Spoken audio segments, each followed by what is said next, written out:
I'm Liz Hirsch-Naftali, and welcome to the Capital Coffee Connection podcast. And today I am really excited because I am having a conversation with somebody who is not an elected leader, but yet works in the political arena. And her name is Penny Nance, and she is the CEO and president of Concerned Women for America. Concerned Women for America is the nation's largest public policy women's organization with a rich history of over 40 years of helping their members across the country bring biblical principles in all levels of public policy. I met Penny just after October 7th in Washington, D.C. I was there with a young woman named Sophia Abrams, and she said, I have somebody I want you to meet. And we literally met on the corner up in the Capitol.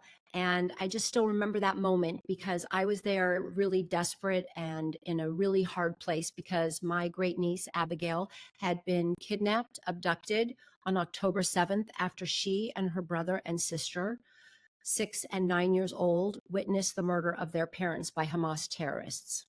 And I was up on the Capitol Hill trying to just meet with people, telling them our family story. And there was this beautiful woman who held my hand and prayed and said, I'm going to help you. And from that moment till now, we have developed a beautiful friendship, but we've also developed a sisterhood and just a powerful relationship based on a real tragedy, but that through it, we've been able to really find commonality and shared humanity.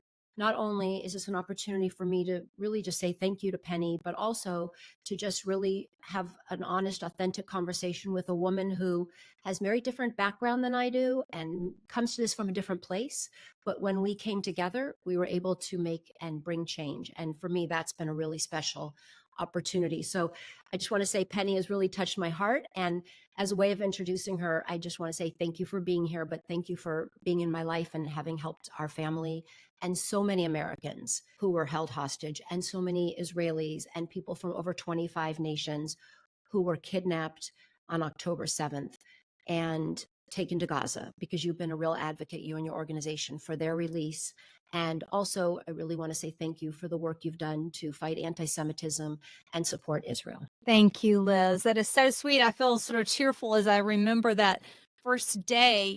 The world had turned upside down on us just maybe, I think it was like a 2 weeks earlier. Yeah. And we got a call from a woman in Israel that called one of my staff and said, we have some families coming, families of hostages, and they want to meet with some Republican members, but they don't really know how to do that. Can you help them? And we were like, of course. Yeah. And they said, well, they'll be there tomorrow. And so we were great. That's the thing. You build these relationships with members and you trust each other. So I reached out to Cindy Hyde-Smith, a Republican senator from Mississippi, and she pulled together all the Republican women in the Senate. And then we reached out to Kathy McMorris Rogers, who's my friend, who's Energy and Commerce chairwoman from Washington State. And she pulled together Republicans and Democrats. And that was the first time we were together. And yeah. I just remember standing there. I'd worn Israel blue dress, just on brand, ready to go to the Hill. And I didn't expect to make new friends, but I did. And it's been such a sweet friendship in which, you're right, we come from different places. You're Jewish, I'm evangelical Christian. I think you're from LA originally, and Israel and New York. I'm a hillbilly from a pastor's kid from Tennessee and Kentucky. I live in Washington, D.C. and have for most of my life now because I've been in policy ever since I graduated from Liberty University.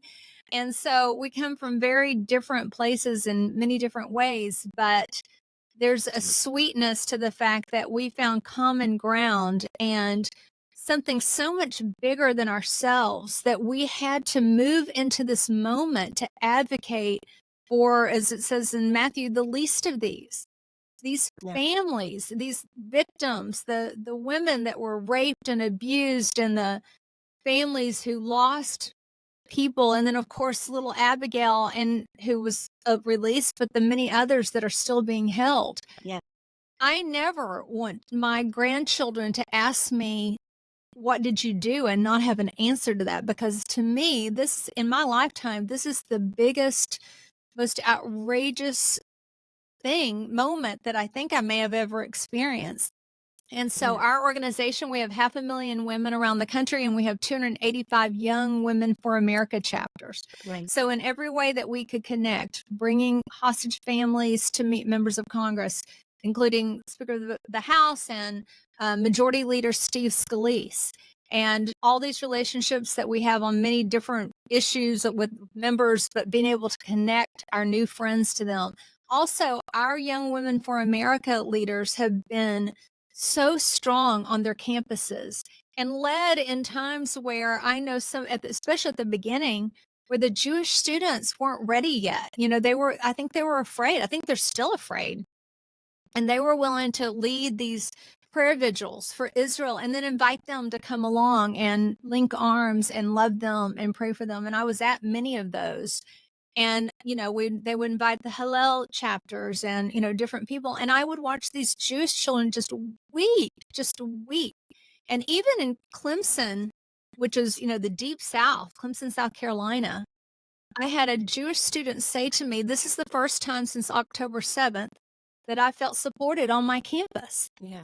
And it's just mind blowing that that could be possible. Another sweet thing that I think has come out of just all this tragedy. And of course, there's so much, but I think there's been this sweet connection between the Christian kids on campus, the evangelical Christian kids anyway, and the Jewish kids on campus. And as they've made common cause to try to join together. And our young women feel very strongly that it is their job to protect their friends. Yeah. And to stand up on their behalf, even Yeah. when they're hurting and, not quite able sometimes to do it for themselves. I will say that one of the things that I read on your website, which really speaks to this moment, is proverb. She opens her mouth with wisdom, and the teaching of kindness is on her tongue. And that's Proverb 31:26. And I think that sort of goes to what you're talking about. A lot of these young women have really reached out on campuses and have really given the strength and both ways. The Jewish students have needed the strength, the community has needed leadership. And it's just been, for me, I know I spoke at a conference that you had with a lot of these young women, and when you asked them to stand up, there were 30 women, and you asked how many had done vigils and how many had been advocates for the hostages on their campus, and literally everybody stood up. And I remember I cried at that moment, because it was just like, we're not alone.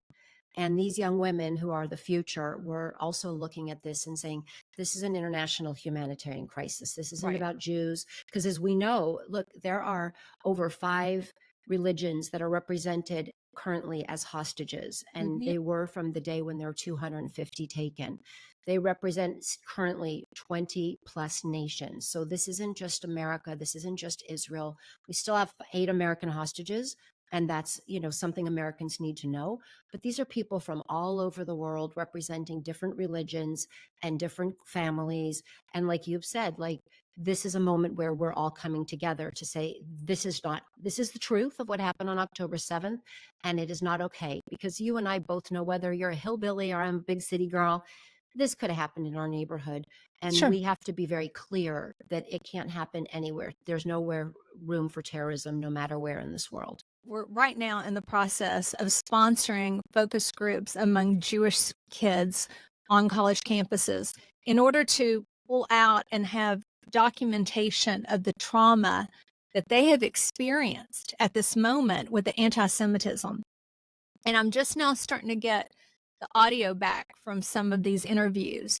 It's like I've gone back in time to 1930s. I mean, Yeah.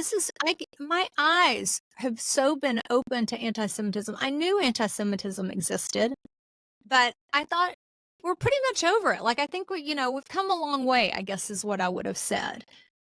I had no idea. This young Jewish woman was saying that she had gone to her mailbox and somebody had sent her an Israeli flag, and she had it just kind of balled up in her hand coming back from the mailbox, going to her dorm. And as she walked across campus, a woman spit in her face and called her a dirty Jew.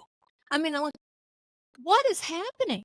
Yeah. And so I am eager to pull out those stories to awaken our country and certainly the Christian church to what is happening to these kids. We have come at a moment I guess it was always there. It just was hidden below the surface.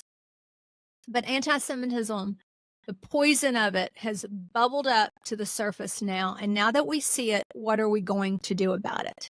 And we are resolved to take it head on because there's no place for it in our country. And we have to speak out against it. Liz, you know that I speak around the country. I've just spoken a very large church. And one of the things I said to them, we talked about this issue. We talked about, the rapes, everything that happened on October 7th.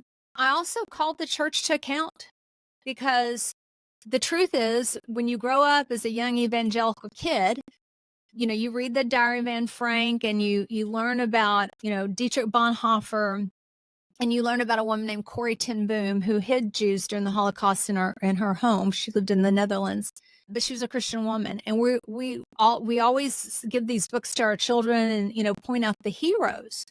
But I believe one of the reasons that we have done that is because we're assuaging the guilt that is on the Christian church. Because the truth is they didn't stand up. And those are notable people. And there's Christians within the righteous among the nations. And that is important to point out because we want our children to have heroes to aspire to. But you got to tell the whole story. Mm-hmm. And no, I wasn't alive at that point, but I'm alive now. Yeah. And my message to the Christian church is, what are you going to do now? Yeah. Are you going to stand? Yeah.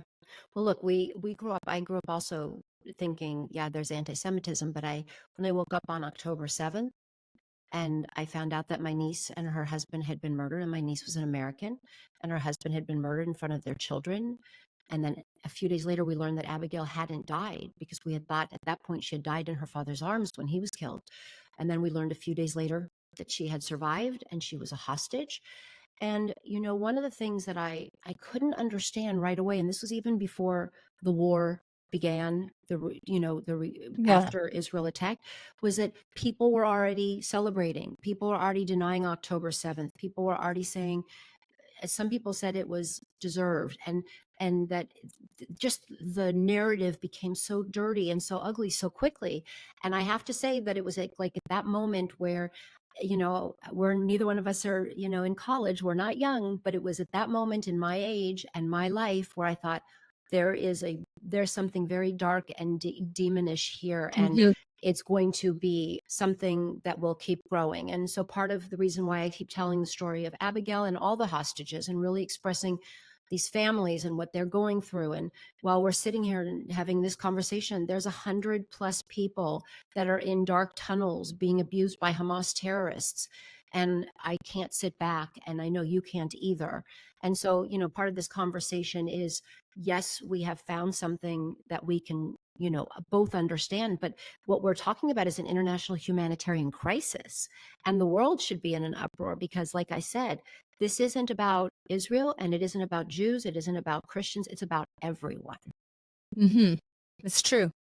So, but activism starts in your own neighborhood. Yeah. You know what I mean? Yeah. Like for our members who are, some of them are moms at home or working moms or single women that are working, like everybody has a different platform for which to speak. Yeah. And we all have responsibility for those around us. Yeah. And that's how you start. And so for people that are listening that like, okay, I don't do Fox News or I don't do CNN or I don't have a podcast like Liz or have the opportunity to go to Capitol Hill, you still have a responsibility. And that's what I tell our women. Your responsibility is to talk to your friends and neighbors and then go to the town hall meeting that your congressman has. Find out how they voted on funding for Israel. We will have that vote up on our website. If you need to come look, if you don't, where else to look, we'd love to have you at concernwomen.org. Right. And if they voted wrong, talk to them about it. Yeah. And I noticed on your website, by the way, you have all the hostages, you have a countdown. So you really invested not just in talking and on the campuses, but you've actually landed a place where people can go to Concerned Women for America at your website and really understand what's happening, who the hostages are. people who, Yeah, in because blessed people memory, forget. etc. And I think that that's really important for people to understand that, if they want information, they can even go to Concerned Women and learn about what's going on in Israel. And so Yes. I think that's important to bring up.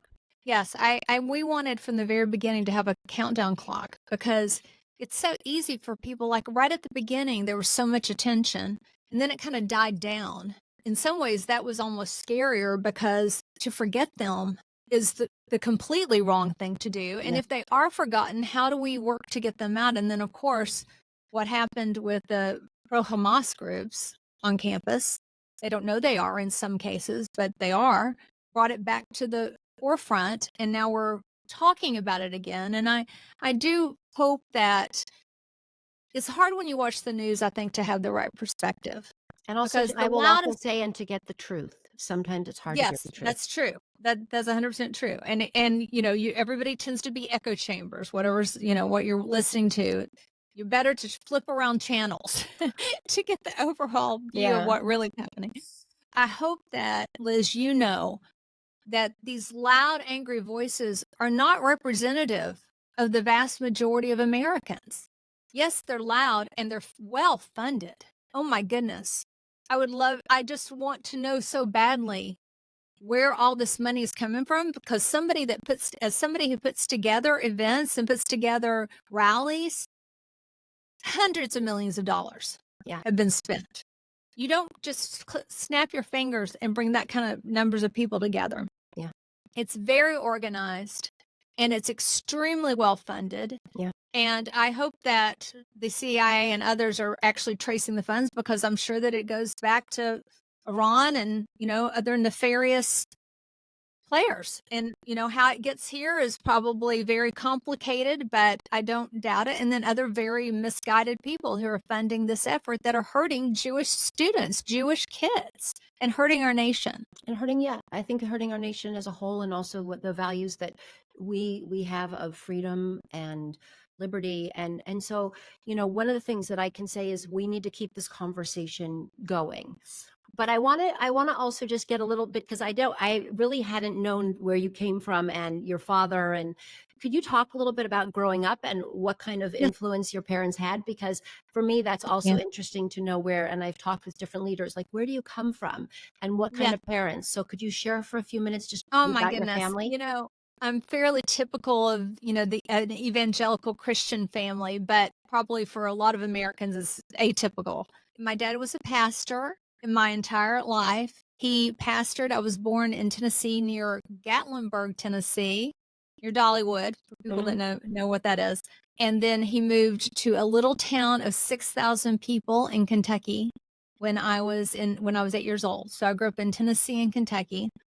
His was the big, don't think of the huge mega church. It was like a church of 400 or Right. 500 people, but he was very supportive of Israel because he believed his Bible. He believed Genesis. And I've spoken at different places to over the years and past years, not anything to do with this even, to Jewish audiences. And they're like, okay, help me here. Like, you're evangelical. What does that mean? I said, well, it means that we love Jesus and we want everyone to follow Jesus, but don't let it hurt your feelings because in the little tiny town that I grew up in, other kinds of Baptists try to convert each other, and we're all worried about the United Methodist.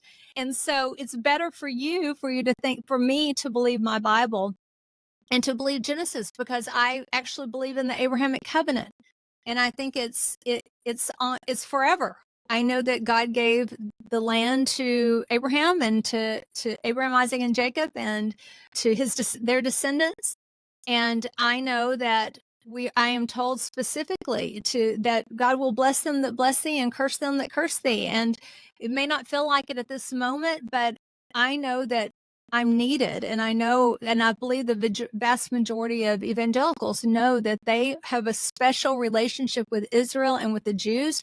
We have a shared belief in God and history, and we're part of the same family. Yeah. And so I grew up and graduated from high school. I think my high school class, tiny little school, I think I had like 60 people in my graduating high school class. And then I was given a scholarship to go to Liberty University. By the way, I'm on the board of trustees there now. My family was poor. I mean, my dad was the pastor of these little churches. In fact, my first job out of college, when I went to work on Capitol Hill, I made more money than my dad had earned. And he Wow. was, a 50-year-old man at this point. He never made much money because they would offer him raises, but he would say he never wanted to earn more money than the members of his church. And in our church were a lot of coal miners and impoverished families. Although I have to tell you, somebody asked me today, like, did you know you were poor growing up? And I said, I really didn't know No. because everybody was poor. You Yeah. just kind of fit in. And I had my godmother owned a clothing store, so I had nice clothes. I just didn't know until I went to college, and then I figured it out. Right, but then you can also make the argument about poor in money, but rich in values, rich in love, and I think that's an important That's right. difference. I had two parents that were married and stayed married. My older brother's adopted.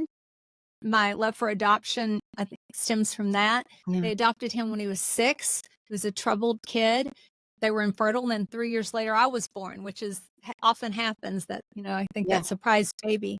And then I went from Liberty University and went to work on Capitol Hill and stayed in Washington and fell in love with policy, and for the first time found myself. Growing up, there weren't many opportunities for women. And the professional women that I knew tended to be teachers or nurses, and that didn't fit me at all. And I really didn't even know what I was being called to. I knew I needed an education. My parents very much wanted me to have an education. And so when I went to Liberty, Jerry Falwell Sr. was very thoughtful about bringing strong professional women to campus and to speak on, or we called it chapel, then now it's convocation. And so he brought Peggy Waymeyer, who was the religion correspondent from ABC News, and he brought Elizabeth Dole, that's how old I am, who was a senator, I think, at the Yeah. time, and the other incredible women leaders. And one of them was the founder of our organization, who's Beverly LaHaye, who just passed away about a month ago at almost 95. And she was an activist. And I suddenly sort of fell in love with the idea that I could work on Capitol Hill and I could be a part of our government Yeah. and help lead our nation. And so that's what happened. And let me ask you this, or let me say this. One of the things that I also found really interesting is that we both have sons that are graduating at this Yes. time. They're both young men, and we're both mothers of these young men that we are looking at to one be, whatever kind of leaders they want to be, but to be moral, valued human beings, respect people. And I just thought that, like, as we're talking, it made me realize, like, we're also sharing this moment where our boys are, graduating and leaving college, and your son is really going to serve our country, which is Yes, very he'll be special. he'll join the Army as a second lieutenant. We'll be having a little ceremony for him August, I think, 17th. Yeah. And I'm so proud of both of my kids. My daughter just worked on Capitol Hill and just now left to go to a PR firm, but she's in communications as well. But my son's graduating from Virginia Tech. He's a business major. But the thing I was going to say is I gave my kids, my husband and I gave them just a little bit amount to give to charity as part of their Christmas gift. Hmm. And we said, you can choose where it goes, but here's this money and you can feel free to, invest it. And my son said, I don't know who I want to give it to, but I want to support the IDF. I just want to make sure that they have what they need. And so anyway, we were able to look around, and of course I know Yael Eckstein. I don't know if you've ever met her. She runs the International Fellowship of Christians and Jews, and they do a lot to support the IDF in a lot of different ways. So he was able to make sure he was giving it to somebody who was going to do good work with it and was happy to support the IDF. So I felt like I hope that's encouraging to you. You have this, you see all the crazy on campus, but there are great kids out there who have their heads on straight and want to do the right thing. Yeah, I appreciate that. And I think that you're right. It is the majority of kids that are out there focused on how do we make this world better? How can we participate? And look, everybody has a right to protest and everyone has a right to, be opposed to things. But I think through our conversation and through everything that I've been seeing, like, we just have to keep steady and kind of go forward, and having young people that we see, your son, my son, and so many of their peers. And like I said, the group of young women that you work with, it's really inspired me because I see that there's a lot of people that are just wanting to, like, make a difference in this world and are out there really fighting, each day to see what they can do to make the world better for others, which is beautiful to me. It is. So, okay, this is the last part where I like to ask just a few fun questions, Okay. and they're really light ones, but just for people to get to know you, because I always wonder these about people, so I put them in as sort of the end of my questions. Okay. What is your favorite color? Oh, to wear or just Both. in general? However, you could do both. Well, to wear it's black. It's the vast majority of you'd think I was a New Yorker. I Right. love black. And even in college, I was wearing black. I just felt sophisticated in it. I also love yellow. When I was a kid, it was yellow. Okay. And what is your favorite sound? Babies laughing. That's a nice one. Yeah. What is your favorite smell? Oh, there's a bunch of smells that I don't like. It's a joke in our family. I have the most sensitive sense of smell. And oh my goodness, when I was expecting it was like even worse. So I spent my husband's like, I don't think it's a good thing to have a strong sense of smell. There's apparently way more bad smells in the world than good smells. Oh, my favorite smell. I don't know. I like a lot of different colognes. I know that's not like a great, and I'm not gonna just say it's like grass or Yeah, yeah. it's not the outdoors. It would flowers, sure. I don't know. I think I like the smell of Bergdorf Goodman. You know what? That's funny. Somebody once said, I like the smell of when I go into a hotel and you can just smell whatever scents they have. Yes. So I get that Yes. one. The Ritz-Carlton in Hungary. Okay. Very I don't good. know what it is, but it was one of the best smells I've ever smelled. Interesting. Okay. What is your favorite meal? If you were to say, this is the one meal that I just love, what would that be? No doubt, I would want waffles. I like breakfast for dinner, and often on Mother's Day, our rule in families, like birthdays or, special holidays, the person gets to choose where the whole family goes to eat. And it might be a really nice restaurant, but it might also be like Silver Diner for me, and Yeah. we all go get waffles. It sounds yummy to me. Who is your biggest cheerleader? My husband. My husband is such a great cheerleader for me and encourages me, and I'm so grateful for that. I know many, many people don't have that, but he always has been. He's always been proud. He's always encouraged me in times that I've faltered. I remember one time specifically, he said, "Penny, I see you doubting yourself. Don't do that. You Yeah. don't need to do that." And really kind of coaching me up. Beautiful. But he's always proud when he's never, I don't understand men or women, but I think it tends to be more men who are somehow they are jealous or something of their wife's Strong women. yeah, or something. I don't know. That I've never experienced that in my life, thank God. And he's the more prominent or the more incredible thing I get to do, the happier he is. I love that. Thank you for saying that. That's beautiful. Favorite music? I like everything except for modern jazz. Okay. I love hair bands from the 80s so much. My playlist on Spotify is so confusing, but because I have everything. I have Christian, I have, contemporary Christian music, and I might have like some rap, and then I might have some like 80s Cinderella song. I mean, it's just, but there will not be any modern jazz. It's just I don't follow it. It got doesn't it. make sense to me. Okay. So you have a diverse Spotify list, and I'm assuming. And what's Yes, I your do. exercise? What is your exercise of choice? Right now, I like to do a lot of things. I was a runner for many years. I've run one marathon, a lot of 10 milers, that Right. kind of Very thing. impressive. But as I get older, I like my Peloton bike. Mhm. And it's right there in my house, and I don't have to go anywhere and any kind of weather, it's right there, and I really feel like I've done something when I've gotten off of it. But I like to exercise, and I try to exercise every day. Yeah. 30 minutes to an hour. Yeah. And where in the world would you and your husband love to travel to that you haven't been before? That I've never been to. Gosh, we've had a lot of conversations about that recently. We're going back to some places. We've both been to Israel, and I've been several times, but we'd like to go and spend like a month and see different parts of it that we haven't been Right. to before. I have not been to Jordan. My husband's going to Jordan soon. I really like Europe.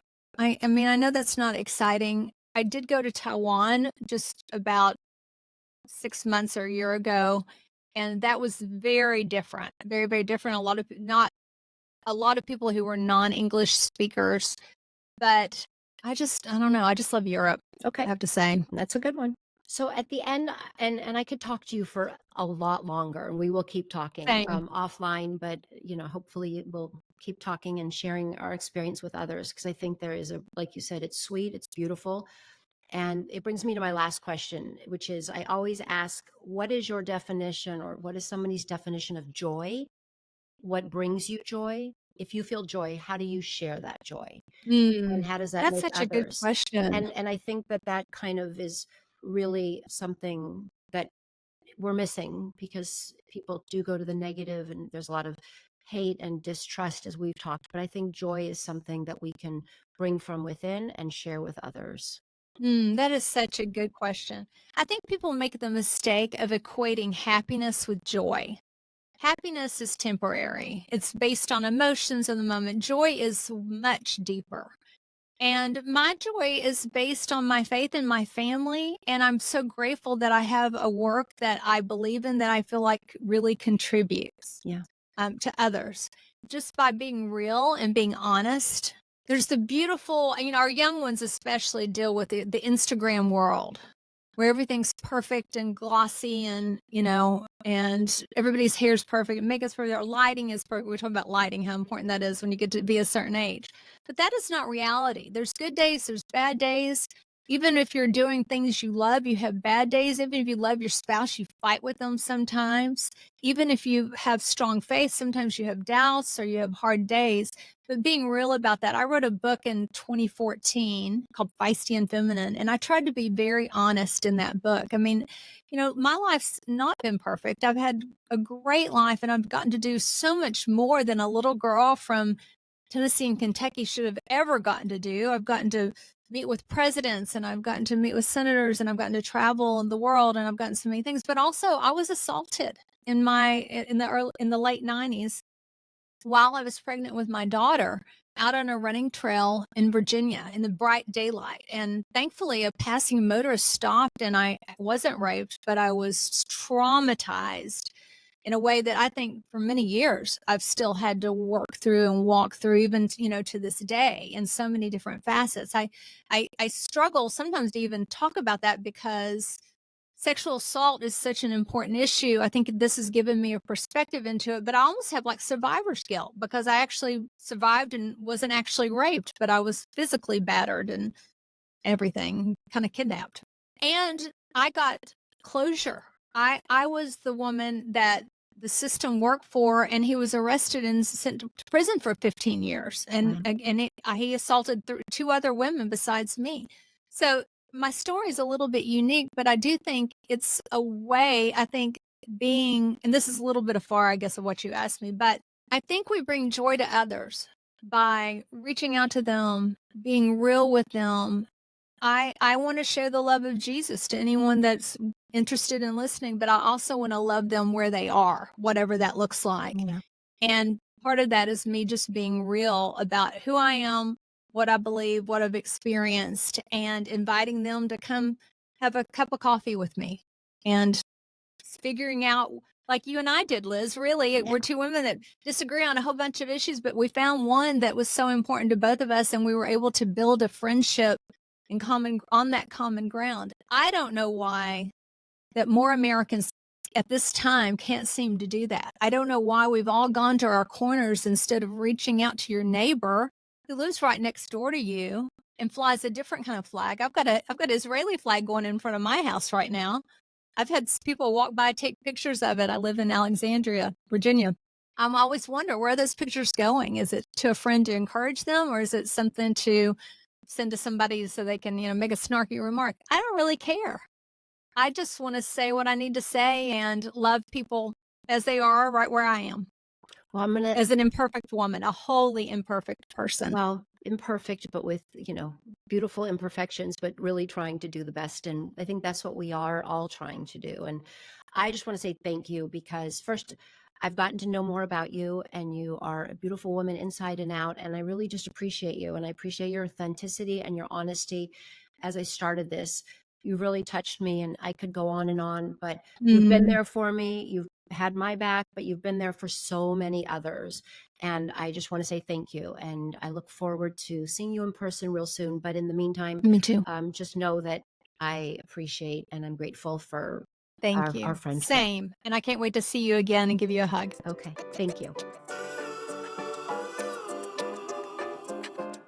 Hi, it's Liz. Please join me every Tuesday for coffee to talk about heart and humanity with our elected leaders. Remember to hit subscribe to get an alert when a new episode is live and for exclusive content. Ciao.